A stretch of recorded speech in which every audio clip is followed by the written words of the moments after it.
जय श्री कृष्ण।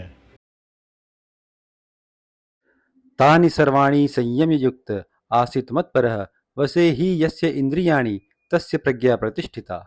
जो इंद्रियों को पूर्णतया वश में रखते हुए इंद्रिय संयमन करता है और अपनी चेतना को मुझ में स्थिर कर देता है, वह मनुष्य स्थिर बुद्धि कहलाता है। ध्यायतो विषयान् पुंसः संगः तेषु उपजायते संगात् संजायते कामः कामात् क्रोधो अभिजायते। इंद्रिय विषयों का चिंतन करते हुए मनुष्य की उनमें आसक्ति उत्पन्न हो जाती है और ऐसी आसक्ति से काम अर्थात इच्छा उत्पन्न होती है और फिर काम से क्रोध प्रकट होता है।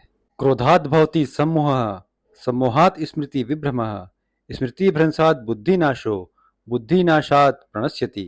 क्रोध से मोह उत्पन्न होता है और मोह से स्मरण शक्ति का विभ्रम हो जाता है। जब स्मरण शक्ति भ्रमित हो जाती है तब बुद्धि नष्ट हो जाती है और बुद्धि नष्ट होने पर मनुष्य पुनः भावकूप में गिर जाता है।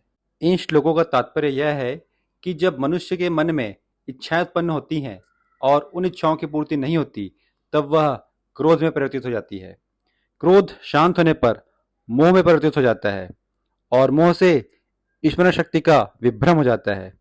जब स्मरण शक्ति भ्रमित हो जाती है तब बुद्धि नष्ट हो जाती है और बुद्धि के नष्ट होने पर मनुष्य पुनः भवसागर में गिर जाता है। हमने अपने पिछले श्लोकों में बुद्धि रूपी सारथी का महत्व बताया था। राग द्वेष विमुक्तैः तु विषयान इंद्रियैः चरन् आत्मवश्यैः विधेयात्मा प्रसादम अधिगच्छति। किंतु समस्त राग तथा द्वेष से मुक्त एवं अपनी इंद्रियों को संयम द्वारा वश में करने में समर्थ व्यक्ति भगवान की पूर्ण कृपा प्राप्त कर सकता है।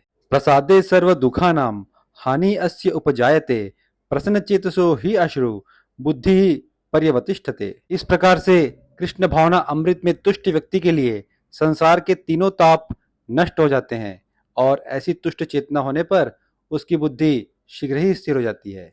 नास्ति बुद्धि अयुक्तस्य न च अयुक्तस्य भावना न च अभाव्यतः शांति अशांतस्य कुतः सुखम। जो कृष्ण भावना अमृत में परमेश्वर से संबंधित नहीं है उसकी न तो बुद्धि दिव्य होती है और न ही मन स्थिर होता है। जिसके बिना शांति की कोई संभावना नहीं है, शांति के बिना सुख हो भी कैसे सकता है।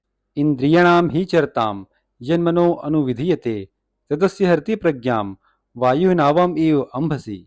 जिस प्रकार पानी में तैरती नाव को प्रचंड वायु दूर बहा ले जाती है, उसी प्रकार विचरणशील इंद्रियों में से कोई एक जिस पर मन निरंतर लगा रहता है मनुष्य की बुद्धि को हर लेती है। यदि समस्त इंद्रियां भगवान की सेवा में न लगी रहें और यदि इनमें से एक भी अपनी तृप्ति में लगी रहती है तो वह भक्त को दिव्य प्रगति पथ से विपद कर सकती है।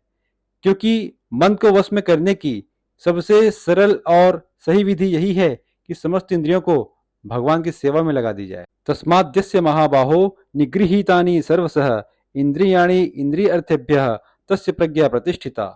अतः हे महाबाहु, जिस पुरुष की इंद्रियां अपने अपने विषयों से सब प्रकार से विरत होकर उसके वश में है उसी की बुद्धि निसंदेह स्थिर है। गीता को एपिसोड वाइज सुनने के लिए आप हमारे प्लेलिस्ट पर जा सकते हैं। राधे राधे।